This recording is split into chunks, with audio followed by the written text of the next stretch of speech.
अस्सलाम वालेकुम, welcome to debate eight 8। मैं हूं ईसा नकवी। ख़वातीन व हज़रात, आज प्रोग्राम में हमारे साथ मौजूद हैं सीनियर सियासतदान, पाकिस्तान पीपल्स पार्टी से ताल्लुक़ है, नदीम अफजल चंद साहब। लेकिन इससे पहले कि चंद साहब से गुफ्तगू का आगाज़ हो, आज प्रोग्राम के शुरू में मैं बात करना चाहता हूँ उस अंदोहनाक खबर के हवाले से जो कि तेहरान से आई। हमास के पॉलिटिकल चीफ इस्माइल हनिया को शहीद कर दिया गया। इस अंदोहनाक वाक़े के बाद रीजन में एक बड़ी एस्केलेशन, कशीदगी, तनाव और जंग छिड़ने के ख़तरात पैदा हो गए हैं। अब से थोड़ी देर पहले खबर आई है ईरान से कि कुम के मज़ाफ़ात में मस्जिद जमकरान पर सुर्ख परचम लहरा दिया गया है। और जो सुर्ख परचम लहराया जाता है जब मस्जिद जमकरान में, इसका मतलब यह है कि ईरान ने यह ऐलान कर दिया है कि वो बदला लेगा। इससे पहले आपको याद होगा कि जिस वक्त कासिम सुलेमानी को शहीद किया गया था, उसके बाद मस्जिद जमकरान पर सुर्ख परचम लहराया गया था। और फिर चंद दिनों के अंदर अंदर हमने देखा कि इराक में अमरीकी बेसिस को, अल ऐन बेस और दीगर बेसिस के ऊपर 40 मिसाइल दागे गए थे। अब ईरान एक मरतबा फिर जो है वो बदला लेने की बात कर रहा है। इसी तरीके से जो हौसीज़ हैं उनकी तरफ से भी बदला लेने का ऐलान किया गया। उन्होंने ये कहा है कि इस कत्ल का, इस असैसिनेशन का अप्रूवल जो है वो अमेरिका की तरफ से दिया गया। नेतन्याहू के हालिया दौरे अमेरिका में एक तरफ बहीरा अहमर पर जो है वो अब एस्केलेशन बढ़ती हुई दिखाई दे रही है। साथ ही जो बहीरा रूम है वहाँ पर इतलात अब ये आ रही हैं कि अमेरिका ने और बरतानिया ने अपने बहरी बेड़ों को मूव करना शुरू कर दिया है। अगर रीजनल एस्केलेशन बढ़ती है, इस सूरत में जो है वो आपको अंदाज़ा है कि सबसे पहला इम्पैक्ट जो आएगा वो ऑयल प्राइसेस पर आएगा। और लड़ाई का अगर दायरा बढ़ता है, दौरानिया बढ़ता है, तो उस सूरत में वो तमाम ममालिक जहाँ पर मुआशी सूरत हाल ठीक नहीं है, पाकिस्तान उसमें शामिल है, उनके ऊपर एक बड़ा शदीद इम्पैक्ट आएगा। पाकिस्तान इस वक्त एक सियासी लड़ाई में उलझा हुआ है। क्या हम प्रिपेयर्ड हैं ऐसी किसी भी सिचुएशन के लिए? पाकिस्तान का अपना रिस्पॉन्स इस हाई प्रोफाइल असैसिनेशन के ऊपर क्या है, इसके हवाले से भी प्रोग्राम में बात करेंगे। और साथ ही इस जो टाइमिंग है इस असैसिनेशन की, आप उसका अंदाज़ा लगा लीजिए कि ये वो वक्त है कि जिस वक्त अमेरिका में इंतखाबात होने जा रहे हैं। नेतन्याहू ने दौरा किया अमेरिका का, और चीन इस तमाम मामले में एक बड़े इंटरलोक्यूटर के तौर पर उभरा है। चीन ने हाल ही में जो गज़ा और फ़लस्तीन के डिफरेंट फैक्शंस हैं, अल फत्ताह और हमास के दरमियान ट्रूस करवाया। उनके दरमियान पावर शेयरिंग फार्मूला जो है वो तय पा गया था। 14 ग्रुप्स जो हैं वो मौजूद थे। अब से तकरीबन एक हफ्ता पहले बीजिंग में और उसके फ़ौरन बाद इस वाक़े का वकूअ पज़ीर होना ये बात ज़ाहिर करता है कि इस हवाले से एक रीजनल एस्केलेशन की भरपूर किस्म की तैयारी की जा रही है। रूस की तरफ से बड़ा स्ट्रॉन्ग रद्द-ए-अमल आया है। और अब से 2 दिन पहले ही तुर्की के सदर रजब तैयब अर्दवान ने कहा था कि वो जो है वो नगोर्नो काराबाख की तर्ज पर गज़ा की मदद के लिए, गज़ा के मुसलमान बहनों और भाइयों की मदद के लिए वो उतरने का सोच सकते हैं। तो ये वो सूरत हाल है जो इस वक्त पैदा हो गई है। नदीम अफजल चंद साहब, इससे पहले कि मैं जो पाकिस्तान के सियासी मामलात हैं उन पर गुफ्तगू करूँ, आई वुड लाइक कि ये जो असैसिनेशन हुई है, शहीद किया गया इस्माइल हनिया को, उसके हवाले से if you want to say something. बिस्मिल्लाह। हम देखेंगे इस्माइल हनिया की जो शहादत है, मैं समझता हूँ ये हमला कुछ सिर्फ इजराइल के ऊपर, सिर्फ इजराइल की वजह से नहीं है। इसमें अब इस पूरे खत्ते में जंग कौन किसके इंटरेस्ट में है, और पाकिस्तान को भी सोचना पड़ेगा, सारे ममालिक को, और अरब ममालिक को स्पेशली। और ईरान के अंदर अटैक करना ये कोई छोटी बात नहीं है। किसी मुल्क के अंदर आप उसके गेस्ट को, जब उसके प्रेसिडेंट की वोट टेकिंग के लिए तो गए, और मैं समझता हूँ कि अब उम्मत मुसलमान को भी थोड़ा सोचना चाहिए। आखिर किसी के पास तेल है, किसी के पास एटम बम है, किसी के पास इतनी फौज है, ताकत है मुस्लिम मालिक के पास भी, लेकिन फिर भी जो कुछ फ़लस्तीन में हो रहा है, और जो फ़लस्तीन के अलावा जो हमारे कश्मीर में और खित्तों में, इस मामले पे आप और क्या, आप इक़्तिदार एंजॉय करना है, किसी ने अपनी हुक्मरानियाँ एंजॉय करनी है लोगों ने, तो ठीक है, बादशाहों ने। अदरवाइज़ मुसलमानों पे फ़र्ज़ तो है कि अपने मुसलमानों का दुखों का मुदावा करना, और इस मामले में कम अज़ कम को सियासी हल तो लाजमी ढूंढा जाए। और सियासी हल ढूंढने के लिए तमाम जितने भी फोरम है, OIC हो या दूसरे फोरम में, सबको बैठना पड़ेगा। शोहदा का ख़ानदान, इस्माइल हनिया, उनके बेटों को, उनके पोतों पोतियों को अप्रैल के महीने में शहीद किया गया। और 1962 में गज़ा के मज़ाफ़ात में एक पनाह गुज़ीन बस्ती में उनकी पैदाइश हुई। और उनकी हिस्ट्री में, उनके वालदैन में, उनके एंसेस्टर्स में शहादतों की एक बड़ी दास्तान है। इस्माइल हनिया और 1982 फर्स्ट इंतफादा, उसमें पार्टिसिपेट किया। 1988 ऑनवर्ड्स जो है वो हमास का हिस्सा बने और उसके रैंक्स पर जिस तरीके से उन्होंने जो है वो अपनी जगह बनाई वो भी बड़ी फिनोमिनल थी। 2006 में पैलेस्टीनियन अथॉरिटी के प्राइम मिनिस्टर जो है वो बने। 2017 में हमास के पॉलिटिकल ऑफिस को हेड करने लगे और 2018 में उनको ग्लोबल टेररिस्ट की लिस्ट में जो है वो मगरिब की जानिब से, मगरबी ममालिक की जानिब से शामिल किया गया। अब ये वो वाक़या है कि जिसकी बुनियाद के ऊपर अगर एस्केलेशन बढ़ती है, चंद साहब सबसे बड़ा और सबसे पहला इम्पैक्ट जो है वो उन ममालिक पर आने लगा। क्या हमारी मईशत के हवाले से ये तेल की कीमतें ज़ाहिर है कि ये बढ़ेंगी उस सूरत में जब स्ट्रेट ऑफ हॉर्मुज़ पर और जितनी भी आबी गुजरगाहें हैं वहाँ पर अगर कोई बंदिश हो जाती है किसी भी कशीदगी की सूरत में, हमारी तो ऑलरेडी जो सूरत हाल है हम ऑन द वर्ज हैं, तो हुकूमतों के पास इतने कुशन्स मौजूद होते हैं, इतनी फिजिकल स्पेस मौजूद होती है कि वो आवाम तक इम्पैक्ट नहीं जाने देते। बच्चे फ़लस्तीन में और पूरी दुनिया में मुसलमान बच्चे मरते रहे और हम सिर्फ तेल की और महंगाई को रोना, ठीक है हमारी अशराफिया हमारी लीड को कुर्बानियाँ दे लेगी, अपने सरकारी खर्चे हम कम कर लेंगे और जो कर लेंगे, करने पड़ेंगे, नहीं करेंगे अभी तक क्यों नहीं किए? बस नहीं कर रहे, अभी याशियाँ कर रहे हैं लोग। अच्छा, वैसे मैं आपको बताऊँ आगाज में, ये मैं ना आज भी चाहता था, हमारा कल्चर ऐसा, देखें हमारे कल्चर में किसी की ये अपोजिशन की भी ये डिमांड नहीं होती कि ये खर्चे कम करें। कभी किसी ने पॉइंट आउट नहीं किया कि ये ABCD ये फलां खर्चे ज़्यादा हैं, फलां खर्चे ज़्यादा हैं, फलां खर्चे ज़्यादा हैं।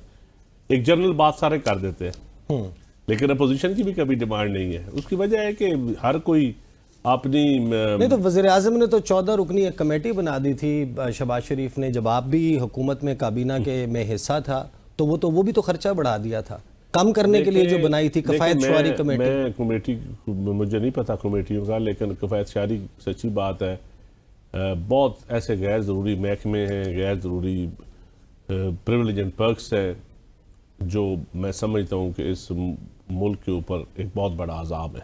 चंद साहब, आपको पता है कि मैं आज ये चाहता था, से निपटने के लिए हम गरीबों पर टैक्स लगाते हैं, महंगाई इम्पोर्ट सारा कुछ करते हैं, मिडिल क्लास को तबाह बर्बाद की जा रहे हैं, एग्रीकल्चर क्लास को रगड़ा दे रहे हैं, तो लेकिन असल चीज़ ये है कि बैलेंस नहीं है, जो इंसाफ नहीं है, अदल नहीं है इस माशरे में। किसी का इनकम बहुत ज़्यादा है तो वो टैक्स बहुत। हुकूमत जो है ये आपने खड़ी की नहीं, हमने खड़ी नहीं की, हम हुकूमत का ऐसा नहीं है। मैं आपको वजाहत कर दूं, मैं हुकूमत की जवाब दे हुकूमत के बिहाफ पे, मैं हुकूमत के बिहाफ पे आपके सवालों का जवाब नहीं दे सकता।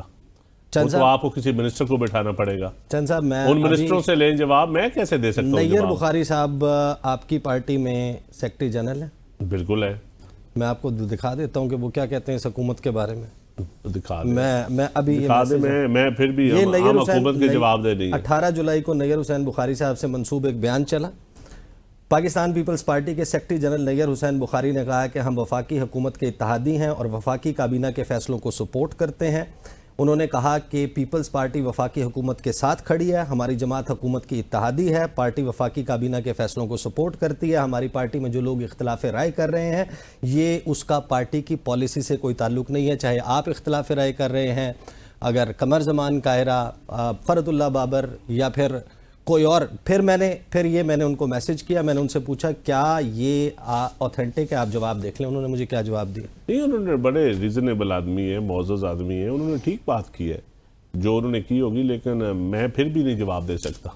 आप फिर भी जवाब नहीं दे सकते? मैं फिर भी हुकूमत को डिफेंड नहीं कर सकता। मैं आप ये कोई ये कहे कि मैं अशराफिया के खराजात के ऊपर, मैं अशराफिया मेरी बात सुन, अगर आप ये कहें कि एक ऑफिसर को 1800 सीसी गाड़ी अलाउ है उसको कानून के मुताबिक और वो मर्सिडीज बेंज इस्तेमाल कर रहा है, या डिस्ट्रिक्ट्स में DC और AC स्क्वाड इस्तेमाल कर रहे हैं जिस तरह पहले नहीं होता था, या गैर ज़रूरी खर्चात है, मैं उनको डिफेंड करूँ? मैं कभी भी नहीं करूँगा।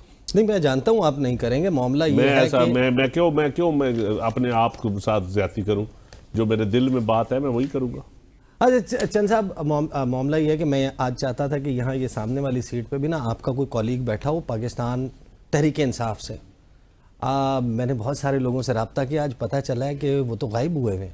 क्यों? कोई केपी हाउस में छुपा हुआ है, कोई खैबर पख्तूनख्वा पेशावर में है, कोई पाकिस्तान से बाहर है, उनकी पकड़ धकड़ चल रही है। वो 41-39 वालों को उठाया जा रहा है। ये इनको पकड़ के, इनके पेट्रोल पंप बंद करके, इनके टैंकर बंद करके, इनके बिजनेसेस बंद करके कितने अरब डॉलर की हम इन्वेस्टमेंट ला सकते हैं इस मुल्क में?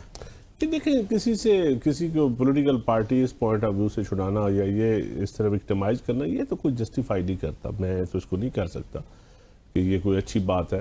किसी आर्म ट्विस्टिंग करके सियासत आप नहीं करवा सकते लोगों से, कितनी देर करवाएंगे। और ऐसा कोई सिस्टम भी खड़ा करेंगे तो वो सिस्टम कभी पायदार नहीं होगा।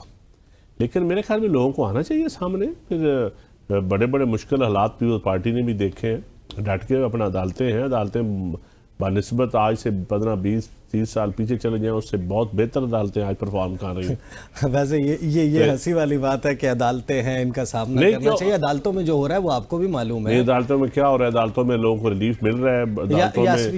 यास्मीन राशिद के साथ क्या हो रहा है? नहीं, देखिए, यास्मीन राशिद तो बीमार भी है। मेरी नेक ख्वाहिशात हैं उनको सेहत दे। नहीं, जो भी देखिए मुकदमात है, मेरी बात सुने, फीमेल्स के हवाले से हमारे मुआशरे में, हमारे मज़हब में, कल्चर में वैसे भी बड़ी लेवरेज है उनको ऊपर एहसान करने का।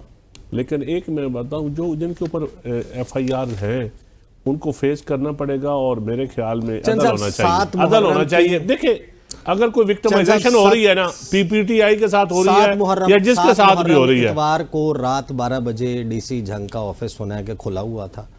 शेख वकास साहब की वालदा के ऊपर एंटी करप्शन का पर्चा हुआ।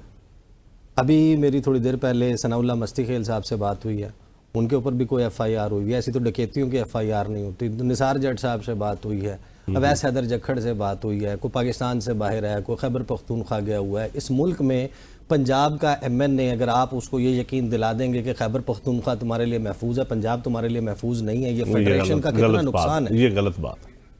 मैं समझता हूँ अदल होना चाहिए, किसी के साथ ज्यादती नहीं होनी चाहिए, कोई भी हो। और पार्लियामेंटेरियन हो या आम आदमी हो या पॉलिटिकल जमात किसी का वर्कर हो, किसी के साथ विक्टिमाइजेशन को, मेरे जैसा पॉलिटिकल वर्कर तो कभी भी सपोर्ट नहीं करता। बिलावल भुट्टो जरदारी साहब जिस वक्त इलेक्शन के लिए कैंपेन कर रहे थे, प्रोड्यूसर साहब जरा चलाएं बिलावल भुट्टो जरदारी साहब ने क्या कहा था। मेरे लिए हराम होगा कि मेरा हुकूमत में कोई सियासी कारकुन, सियासी कैदी रहे। मैं ये काम कर ही नहीं सकता हूं कि मैं अपने मुखालिफ की बेटियों को, अपने मुखालिफ की बहनों को जेल में डालूं। आप मेरे साथ तो इस मुल्क की किस्मत तब्दील करो।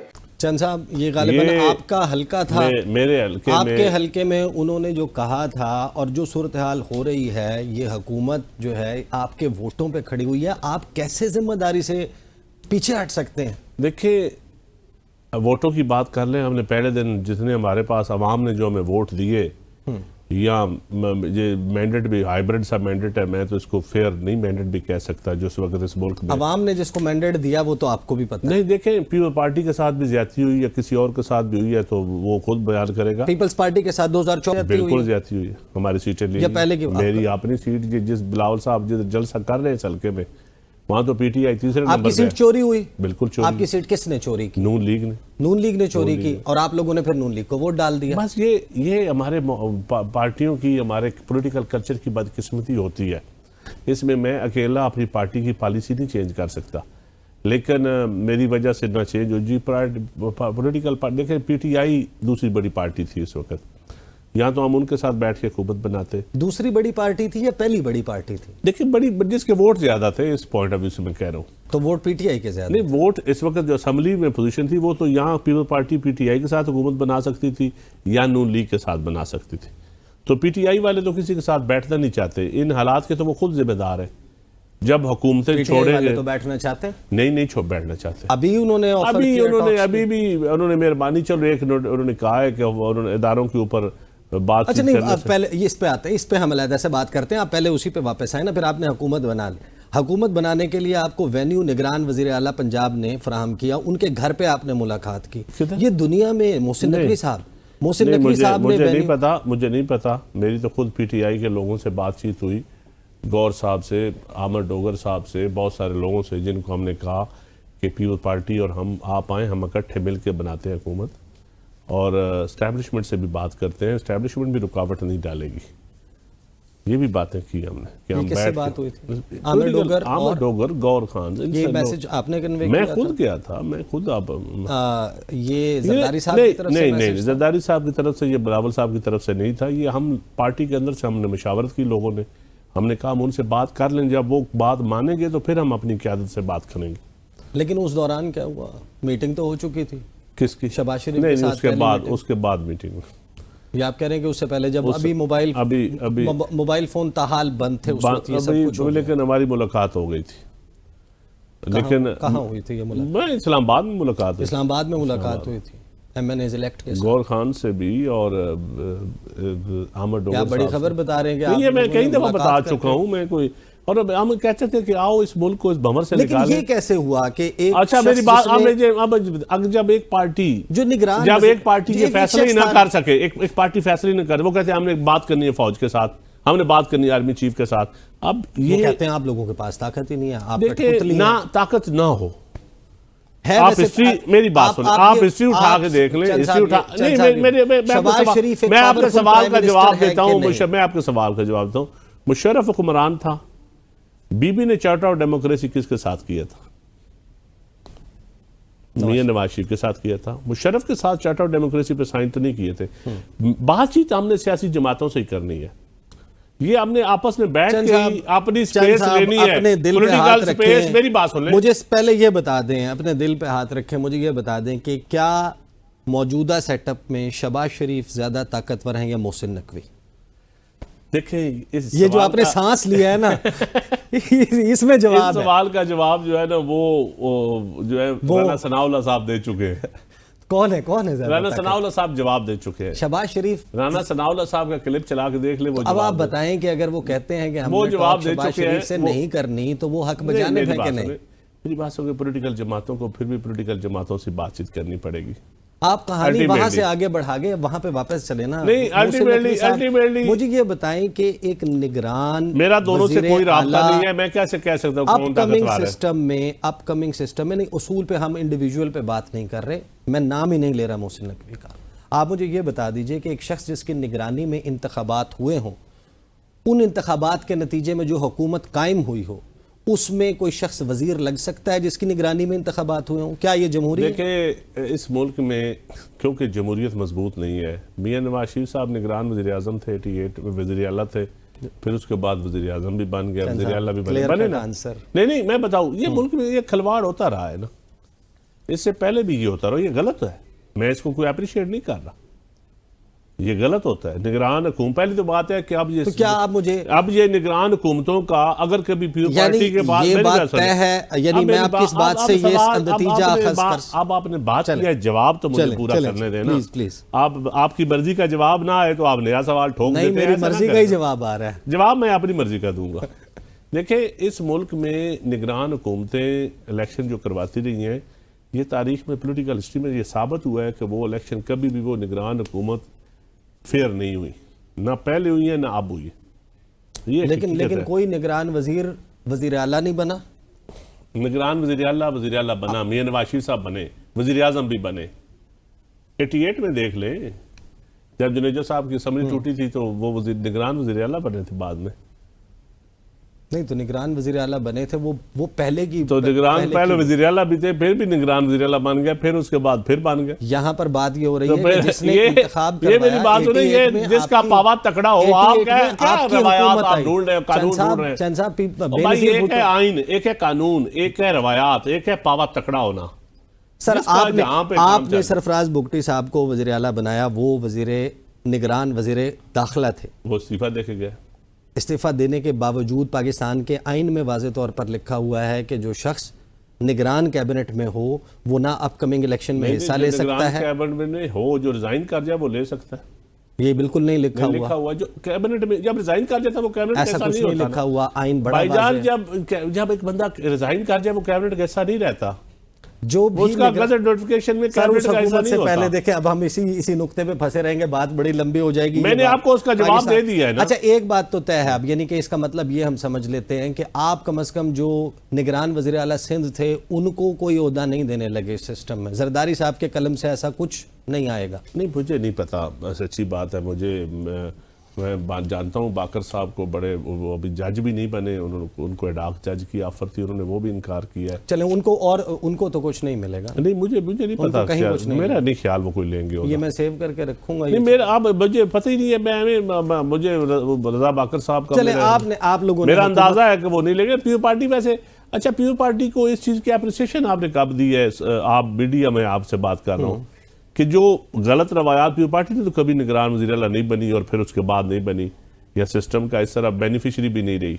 आपने जिस तरह हथियार, मेरी बात 2018 में जिस तरह पीटीआई को दी गई हुकूमत, जिस तरह अब दी गई, इससे पहले भी दी, पीपल पार्टी को कब मिली? पीपल पार्टी को, मेरी बात सुने, पीपल्स पार्टी को शहादतों के बाद हुकूमतें मिली हैं।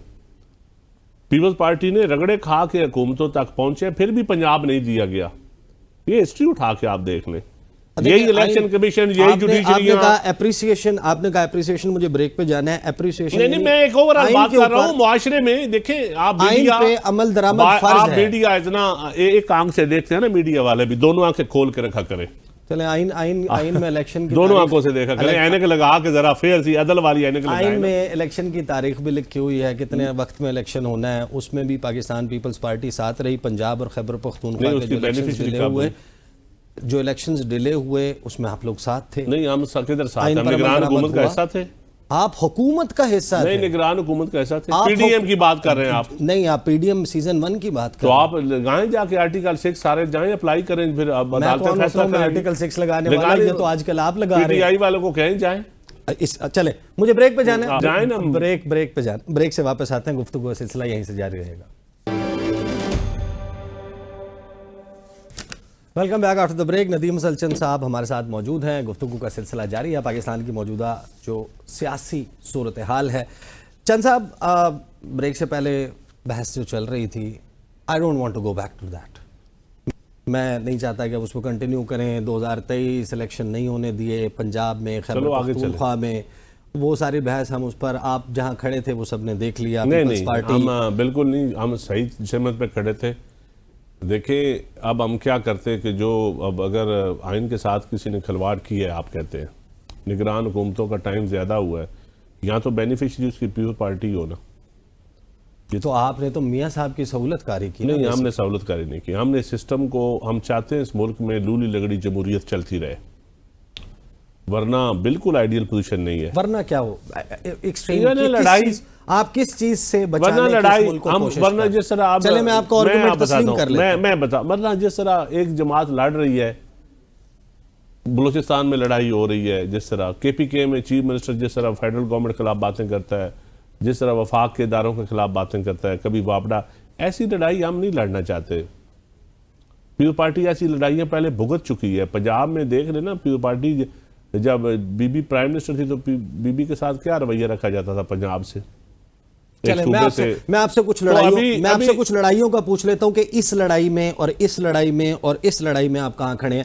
मरियम नवाज साहिबा ने अभी सुप्रीम कोर्ट के 8 जजेस का मेजॉरिटी डिसीजन आने के बाद जो कहा, जरा चंद साहब को सुनवाइए। रात का एक टोला कोई ऐसे फैसले कर देता है, जिस शख्स को आप वापस लाना चाहते हो वो शख्स इस कौम का मुजरिम है, आपके लिए हम इतना आसान नहीं होने देंगे। ये सुप्रीम कोर्ट का डिसीजन आया जिसमें उन्होंने वो कुछ भी अता कर दिया जो मांगा ही नहीं गया था उनसे। इंशाल्लाह ताला ये हुकूमत 5 साल पूरे करेगी। और किसी ने इसको डिस्टेबलाइज करने की कोशिश की, किसी ने रखना डालने की कोशिश की, किसी ने पॉलिटिकल इंस्टेबिलिटी लाने की कोशिश की, तो उसके साथ आईनी हाथों से निपटा जाए। मैं आवाम को भी कहूंगी कि इस तरह का जो भी फैसला आता है, हमें उसको ध्यान से देखना है कि इसके पीछे मुहर्रिकात क्या हैं। आप कहते हैं कि हम अपने ज़मीर के मुताबिक फैसले करते हैं, आपको ज़मीर के मुताबिक फैसले नहीं करने होते। अगर आपका ज़मीर बिका हुआ है तो हम क्या कर सकते हैं? ज़मीर बिका हुआ है। ये जो आहनी हाथों से मुस्तकबिल के 4 चीफ जस्टिस से निमटना चाहती हैं मरियम नवाज साहिबा, इस लड़ाई में आप कहाँ खड़े? देखिए जी, हम तो किसी भी गैर जमहूरी लड़ाई में गैर जमहूरी कुव्वतों के साथ नहीं खड़े हो सकते। कोई पॉलिटिकल फोर्स कोई भी हो, किसी इदारे के ऊपर चढ़ाई करेगी, हम उस पॉलिटिकल फोर्स का साथ नहीं दे सकते। हम तो जमहूरियत का, आइन का साथ दे सकते हैं, पार्लियामान का साथ दे सकते हैं, ताकि इस मुल्क में लोगों की राय ईमानदाराना तरीके के साथ आ जाए, जो कि अभी तक कभी नहीं आई, और ये हुकूमतें अवाम का हक है। तो हमारी बड़ी वाज़ह सी पॉलिसी। तो हम तो आपकी बात पे यकीन करते हैं आपका वर्ड जो है वो मैटर करता है, लेकिन नहीं, मसला ये है, देखिए, मसला ये मैं है कि काम जो पर आपके करूं, इत्तेहादी मेरी हैं, बात सुने चंद साहब, आपके जो इत्तेहादी है ना, वो हमें बताते हैं कि वो आप उनके साथ हर बात में साथ हैं। बैरिस्टर दानियाल साहब सुनवाएं जी, जरदारी साहब के मुतालिक क्या कह रहे हैं। तो पीपल्स पार्टी की जरदारी साहब की क्लैरिटी उन तक कम्युनिकेट भी हो चुकी है। अब आप बताएं, हम आपकी बात, जब ऐसा मोड आएगा जहां पीपल पार्टी को फैसला करना पड़ेगा कि वो कौन जमहूरियत के साथ है और कौन जमहूरियत के खिलाफ है, उस वक्त आप देखेंगे क्लैरिटी के साथ ही हम फैसला करेंगे। मखसूस नशिस्तें किसे मिलनी चाहिए? मखसूस नशिस्त कोर्ट का फैसला आ गया, उसके ऊपर आप कोर्ट में मामला में क्या कमेंट्स करना है उसको। कोर्ट का फैसले पे अमल दरामद होना चाहिए, बिल्कुल होने चाहिए, बहुत हक उसका बनता है जिसको अदालतों के फैसलों पे अमल दरामद होना चाहिए। तो आप रिव्यू में क्यों गए? रिव्यू में हम इसलिए गए कि बहुत सारे लकूने हैं उस फैसले में। मसलन जो चीज़ नहीं मांगी गई, कुछ तीन दिन का और 15 दिन का टाइम, कुछ चीज़ें हैं जिसके लिए हम गए। अच्छा है, कोर्ट के ऊपर अब कर देगी, फैसला दे देगी, डिटेल जजमेंट भी आ जाएगी, सारी चीज़ें आ जाएंगी। चंद साहब, मैंने सारी प्रोसीडिंग्स अटेंड की जो सुप्रीम कोर्ट में हुई। ये जो फैसला आया है, ये वो तमाम सवालात थे जो मोजेस बेंच और उसके अरकान की तरफ से किए गए। इलेक्शन कमीशन के वकील ने इनका जवाब नहीं दिया। उन्होंने कहा कि मैंने जो आर्गुमेंट देना था, इलेक्शन कमीशन का जो किरदार है, सिकंदर बशीर मोहम्मद ने कहा, जो इलेक्शन कमीशन का किरदार है ना जी, वो तो बड़ा बददयानती पे मबनी है, इसमें तो कोई शक ही नहीं। तो आप समझते हैं उन्हें रिजाइन कर देना चाहिए? मैं ये रिजाइन के डिमांड में इसलिए नहीं करता कि मैं अभी इस बहस में नहीं पढ़ना चाहता, लेकिन जहाँ तक इस मुल्क के साथ जो खिलवाड़ होते आए हैं, हमेशा इलेक्शन कमीशन उसका हिस्सा रहा है और आज भी है। लेकिन इसको बेहतर करने के लिए भी पॉलिटिकल फोर्सेस को तू मैं गाली गलौज से बेहतरी नहीं आ सकती। अगर गाली गलौज से, लड़ाई से बेहतरी आती होती तो पहले भी आ जाती। मैं समझता हूँ कि अब जो लड़ाई है इसमें पीटीआई भी उतनी जिम्मेदार है जितनी कोई दूसरी पॉलिटिकल पार्टी। लड़ाई अवाम के लिए बेहतरी नहीं आ सकती, ना कभी पहले बेहतरी आई है, ना अब बेहतरी आ सकती। मामलात को बैठ के अफाम तफहीम के साथ आपको चलाना पड़ेगा, गिव एंड टेक करना पड़ेगा। मेरी बात सुन ले, 8 फरवरी आप समझते हैं कि लड़ाई के साथ बेहतरी आ सकती है? आप मेरे से ज्यादा पढ़े लिखे आदमी हैं, ज्यादा बाखबर हैं, लड़ाई से ज्यादा बेहतरी आ सकती है? लड़ाई की तो बात ही नहीं थी। 8 फरवरी को पाकिस्तान के अवाम ने, या तो आप इलेक्शन ना करवाते। मैं कहता हूँ अवाम का फैसला मानना चाहिए, कोई शक नहीं। इलेक्शन आइडियल नहीं हुए, ये भी ठीक है, लेकिन एक मेरी बात सुन ले, मई में इलेक्शन नहीं हुए 2023 में, आप लोगों ने कुछ नहीं फिर कहा। क्यों? आप लोगों ने कहा अक्टूबर से, बिलावल भुट्टो जरदारी साहब ने ऑन द रिकॉर्ड पार्लियामेंट में कहा, अदरवाइज कहा कि अक्टूबर से आगे इलेक्शन नहीं जाने देंगे, पीपल्स पार्टी साथ उससे भी आगे चलेंगे। आप 8 को भी ना करवाते। अगर इलेक्शन, मेरी बात सुनिए, तारीख लिखी जाएगी ना, किसको दिया? तारीख लिखी जाएगी ना। आपने तो बड़ा कह दिया कि डिले करवाने में पीपल पार्टी का किरदार है, लेकिन आप कभी तारीख में ये भी पढ़ेंगे, जो गुजर जाएगी तारीख जो लिखी जाएगी, कि इलेक्शन अगर हो गए ना तो इसमें पीपल पार्टी का बड़ा किरदार है और बिलावल भुट्टो का बड़ा किरदार है। ये जो 8 फरवरी को, जी जो 8 फरवरी को हुए, वरना यहाँ तो 2 साल 3 साल मंसूबे थे। कितने? 2 साल 3 साल मंसूबे थे। अच्छा, केयर टेकर्स। ये गौर एजाज वगैरह जो 6 महीने के, 2-3 महीने के लिए वजीर नहीं बने थे। अच्छा, तो ये बिलावल भुट्टो को आप क्रेडिट दें और पीपल पार्टी को आप क्रेडिट दें। तो ये जो अभी गौहर एजाज साहब जो कर रहे हैं, ये उसकी वजह से कर रहे हैं? नहीं, अच्छी बात है, अभी तो अच्छी बात कर रहे हैं। फिच कह रहा है कि जो मौजूदा हुकूमत है ये 18 माह चलेगी, इमरान खान जेल से बाहर नहीं आएंगे, उसके बाद एक तवील अबूरी सेटअप आएगा। आपकी पॉलिटिकल अंडरस्टैंडिंग क्या है? ये बात दुरुस्त आपको लगती है? लेकिन जब सियासी जमातों की लड़ाई अरूज पे पहुंचती है ना जी, तो उसका फायदा सियासी लोगों को नहीं होता, गैर सियासी लोगों को होता है। ये पाकिस्तान की तारीख अभी तक जो 70 साल तारीख, इसमें तो यही हुआ है। पॉलिटिकल क्लासेस आपस में बैठेंगी, कोई चार्टर ऑफ डेमोक्रेसी करेंगी, चार्टर ऑफ इकोनॉमी करेंगी, कोई मामलात ठीक होंगे। अदरवाइज मामलात पॉलिटिकल लोगों के हाथ में ठीक नहीं होंगे। आप कहते हैं वो बैठता नहीं है, उधर से बात आती है कि बैठ जाते हैं, मुज़ाकरात कर लेते हैं। मेरी तो ख्वाहिश है कि बैठना चाहिए। फिर आगे से उनको ताने दिए मैं तो वो प्राइम मिनिस्टर भी थे, ये तरले कर रहे हैं। देखिए मेरी बात सुनिए, ये गलत आपने देखा कि जैसे ये स्टेटमेंट आया था, तारड़ साहब ने क्या कहा, इरफान सिद्दीकी साहब, तारड़ साहब या इरफान सिद्दीकी साहब को तो मैं नहीं ना यहाँ डिफेंड करने के लिए बैठा हुआ, उनके अल्फाज को तो आप बढ़ चढ़ कर वेलकम कर लें उसको। नहीं, मैं समझता हूँ कि ये मुज़ाकरात, मैं समझता हूँ कि मुज़ाकरात होने चाहिए। बिल्कुल पॉलिटिकल फोर्सेस के दरमियान मुज़ाकरात, इस मुल्क के हालात ही ऐसे हैं। अब कल को ये तो नहीं होगा बलूचिस्तान, KPK, मैं कहता हूँ सारे मुल्क आपकी के ये हालात। बड़ी अच्छी स्टेटमेंट है, बड़ी बैलेंस स्टेटमेंट है, लेकिन कल को ये तो नहीं होगा कि पीपल्स पार्टी कहेगी कि ये नदीम अफजल चंद की जाती राय है। देखें, पीपल पार्टी ये कभी नहीं कहेगी कि ताने नहीं देगी। पीपल पार्टी ताने नहीं देती होती। पीपल पार्टी पाकिस्तान खपे का नारा सफल जरदारी साहब ने लगाया था इतने मुश्किल हालात के बावजूद। बीबी ने चार्टर ऑफ डेमोक्रेसी उन लोगों के साथ किया था जिन्होंने जरदारी साहब को 11 साल जेल में रखा। तो हमने तो ऐसा उन जजेस को भी हमने वेलकम किया जिन्होंने पता नहीं क्या क्या किया।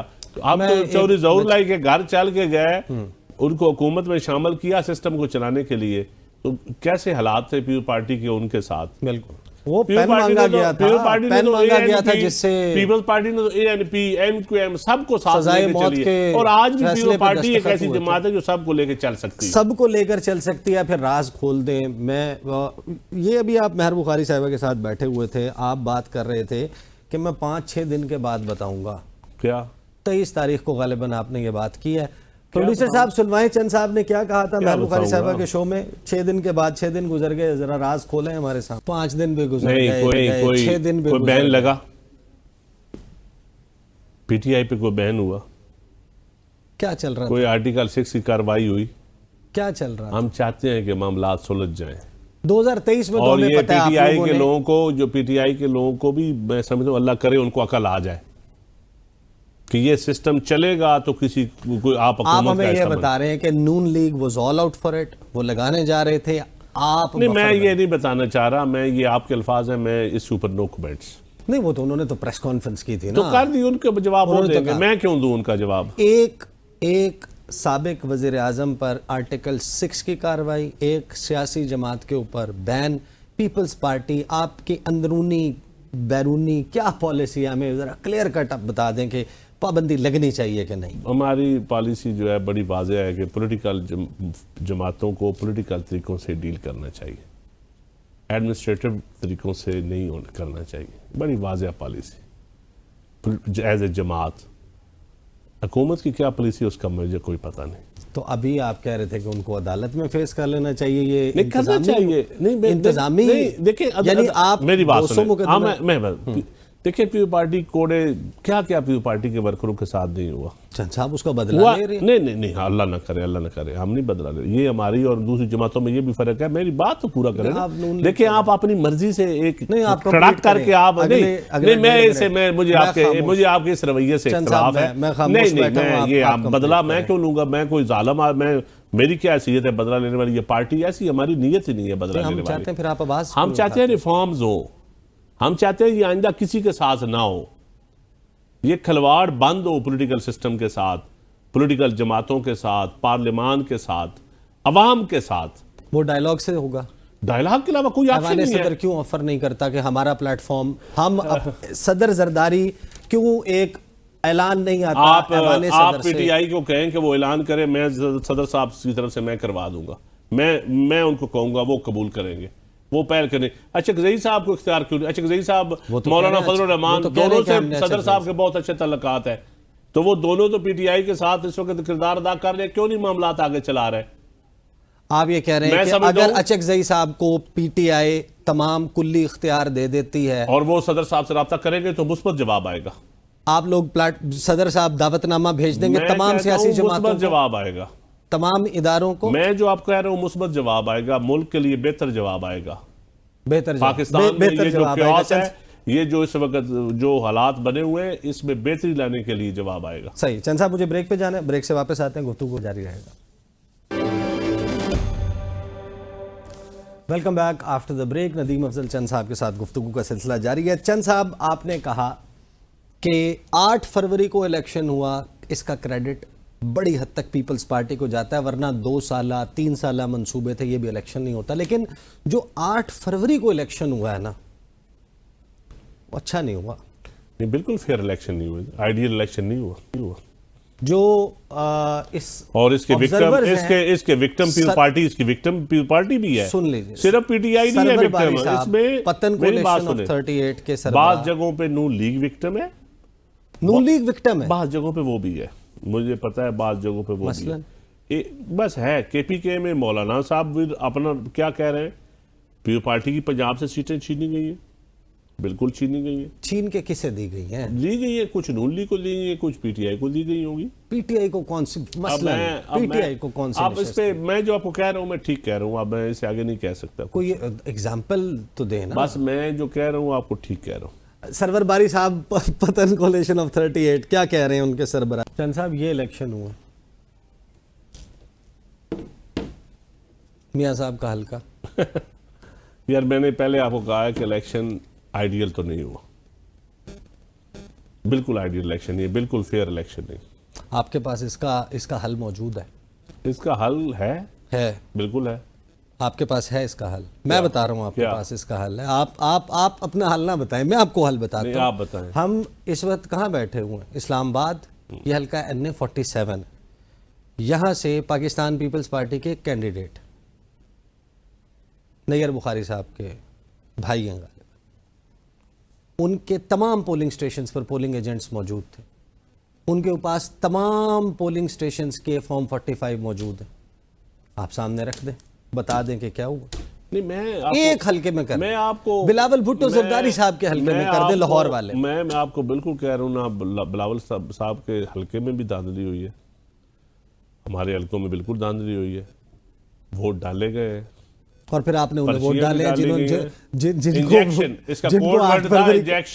जिनको 8 फरवरी को वोट डाले गए हैं। चंद साहब, फिर आपने उन्हें वोट डाले हैं। बस यार, ये बदकिस्मती है। ऐसे ही सिस्टम चलेगा? कब तक चलेगा? नहीं चलना चाहिए ऐसे सिस्टम। ये कंपनी चलेगी। ईमानदारी की बात यह है कि ये अदल नहीं है, ना ये सियासत में अदल है, ना ये इंतजाम, ना ये अवाम के साथ अदल है।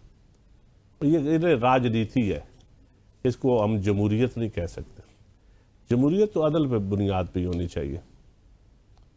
अदल क्या हो? अब कैसे अदल देखें, जिसके पास वोट हो। मेरी बात सुने, इस सिस्टम को निकालने का वो तरीका भी बताएं। अशराफिया अब आगे कैसे चले? अवाम के टैक्सों से अशराफिया मौजन कर रही है, प्रिविलेज एंड पर्क्स, इख्तियारात, ठाट बाट।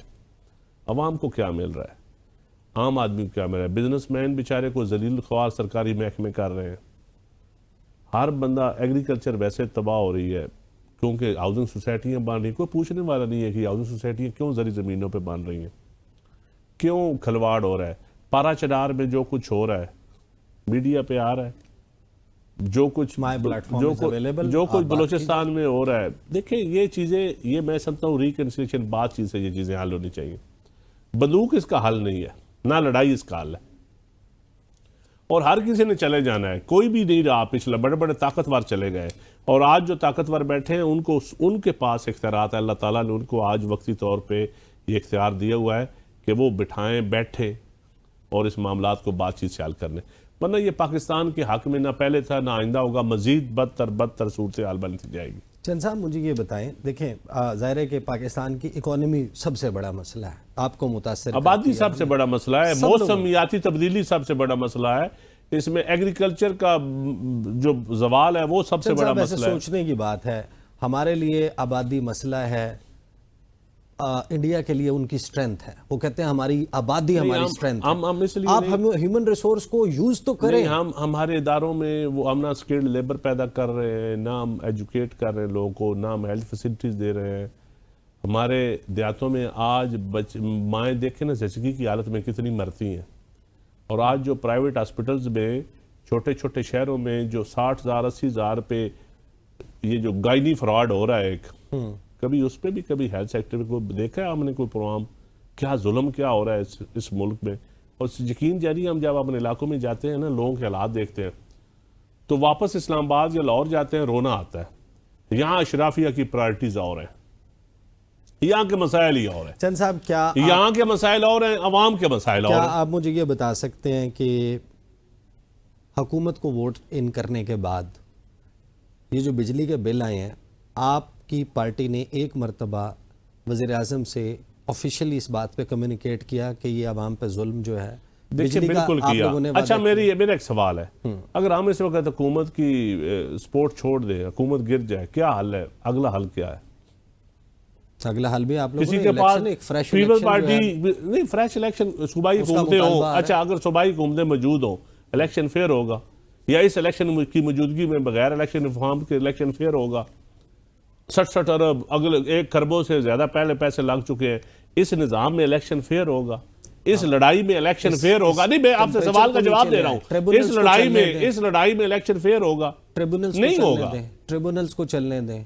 आप लोगों ने वोट, मैं कहता हूं चलना चाहिए। आज इलेक्शन एक्ट के हवाले जो से ट्रिब्यूनल को नहीं चलने दे रहा है वो गलत कर रहे हैं। पीपल्स पार्टी नहीं गई मेरी आज। जान, जो ट्रिब्यूनल को नहीं चलने दे रहा है वो गलत कर रहे हैं। कौन कह रहा है कि सही कर रहे हैं? हम तो नहीं कर रहे, पीपल्स पार्टी नहीं कर रही।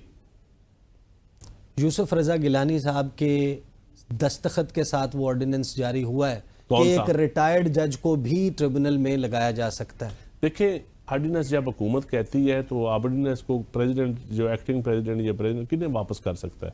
टाइम लिमिट होता है, दोबारा वो जारी करना पड़ता है। लेकिन इसके ऊपर आप हुकूमत आपके वोटों पे खड़ी है, आप उस हुकूमत को कहें कि ये ऑर्डिनेंस 8 फरवरी को अच्छा, जब मेरी इलेक्शन बात हुआ सुनो, था। अगर रिटायर्ड, पहले भी रिटायर्ड जज, सर्विंग जज भी अगर लग जाए तो कितने हलकों में तीर मार लेंगे। सिस्टम में खराबी बहुत ज्यादा है ईसा भाई, मैं आपको बताऊं। ये कोई एक जज लगाने से या रिटायर्ड जज लगाने से मामला ठीक नहीं होंगे। हमें अदलिया को फेयर काम करने देना पड़ेगा, उनको फेयर करना पड़ेगा, ये बैठना पड़ेगा। हर इदारे को अपनी डोमेन में वो जाना फेयर पड़ेगा। करने की कोशिश करते हैं, वो कहते हैं कि इनसे आईनी तो हाथों ये से लड़ाई निपटेंगे, ये लड़ाई इनका किसने जमीन लड़नी है? बिका हुआ पॉलिटिकल फोर्सेस ने लड़नी है ना। ये लड़ाई, ये जो सियासी लड़ाई है अवाम के हक के लिए, चीज़ों को फेयर करने के लिए सियासी जमातों का हक है।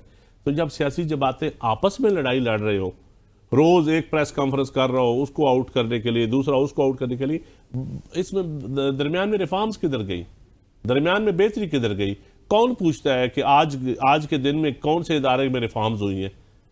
कोई नहीं। हम तो लड़ाई लड़ रहे हैं, तू मैं कर रहे हैं, जमानतों के ऊपर, केसेस के ऊपर, सिवाय लड़ाई के और क्या हो रहा है? साहब, लड़ाई इसलिए हो रही है कि एक पार्टी जो है उसको उसका निशान ही ले लिया गया, उसको नहीं लड़ने दिया निशान गया। इससे पहले भी जमातों के लिए गया है, पीपल्स पार्टी के लिए गया है, नून लीग के भी लिए गया। क्या उन्होंने फिर सिस्टम को छोड़ दिया? सिस्टम के अंदर रह के लड़ना है। प्रपोजर और सेकेंडर भी उठाए गए, बिल्कुल उठाए कागजात नामजदगी कई दफा उठाया गया, कई दफा उठाया गया। ये सारी जमातों के साथ हो चुका है और सबसे ज्यादा पीपल्स पार्टी के साथ हुआ है। इसी स्केल पे अल्लाह ना करे आइंदा भी किसी के साथ ऐसा हो। नहीं, इतना ही हुआ है जितना 2024 में हुआ है। पीपल्स पार्टी के साथ इससे भी बड़ा हुआ है। कब? मैं जब तहसील नाज़म का मैंने इलेक्शन लड़ा था, हमारे काउंसलर ही उठा लिए थे मुशर्रफ दौर में, काफ लीग से दौर हमने लड़ा था इलेक्शन। तो अभी कराची में भी 2001 का इलेक्शन, कराची आप मेयर यकीन के जानी, मैं इलेक्शन बताऊं 64, मैं रिकॉर्ड पे कह कराची मेयर रहा के हूं, मेरी इलेक्शन बात में- सुनो, 64 तहसील नाज़म जीते थे पंजाब से पीपल्स पार्टी के। 62 से लॉयल्टी चेंज करवा ली गई थी तो कराची और में 14 डिस्ट्रिक्ट नाज़म थे पीपल्स पार्टी के पंजाब से। ये मैं 2001 की बात बता रहा हूँ। मुर्तज़ा वहाब साहब जो बने हैं मेयर कराची, उसमें उस इलेक्शन में भी सब कुछ फेयर हुआ। वहां पे भी अगर बंदे नहीं हुआ उठाए तो गए। गलत हुआ है। फेयर होना चाहिए। कौन कह रहा है? मैं कह रहा हूँ फेयर होना, मैं तो कहता हूँ फेयर होना चाहिए। जिसको सारे जमातें माने, कौन कह रहा है कि ना फेयर हो? मैं तो नहीं कह रहा कि फेयर नहीं होना चाहिए, मैं कहता हूँ होना चाहिए, होना चाहिए, इसके अलावा हल कोई नहीं है। सही है। तो आप और लेकिन ये भी साथ बता दूं, पिछले नाज़मीन की भी कारकर्दगी देख लो, मुर्तज़ा वहाब की भी कारकर्दगी देख लो कराची में। सही, ठीक है। चंद साहब, वक्त बहुत कम रह गया मेरे पास, मुझे बताइए, आपने जो मुज़ाकरात की बात की कि मुज़ाकरात हल है, क्या आपके जहन में एक खाका आता है कि मुज़ाकरात में कौन कौन से फरीक, सिर्फ सियासतदान बैठे होंगे या सियासतदान आप बैठे, कहते पहले हैं कि आपस में अब एक TOR तय करें? कौमी इत्तफाक राय पैदा करने के लिए इदारों के सरबराह और अदलिया के लोग भी बैठे हैं? सर, पहले सियासतदानों को आपस में बैठना चाहिए, TOR तय करने चाहिए, फिर बैठ के एस्टेब्लिशमेंट से बात करनी चाहिए। क्या बात करनी चाहिए? जो इस मुल्क के लिए बेहतर हो, इदारों की रिफॉर्म्स के लिए, मुल्क डिलीवर करने के लिए हर एक को कुर्बानी देनी पड़ेगी। सियासी जमातों को भी, क़यादतों को भी कुर्बानी देनी पड़ेगी। हर एक को एक एक कदम पीछे हटना पड़ेगा। हर एक को एक एक कदम पीछे हटना पड़ेगा। अभी हमने देखा है कि अडयाला के एक कदम पीछे की तरफ उठाया गया है। बाकी लोग कब उठाएंगे, अभी तक हुकूमत की तरफ से उसको रेसिप्रोकेट नहीं किया गया। वक्त खत्म हो गया। चंद साहब, बहुत बहुत शुक्रिया, हमारे साथ मौजूद थे। अब तक के लिए इतना, इजाज़त दीजिए। अल्लाह हाफिज़।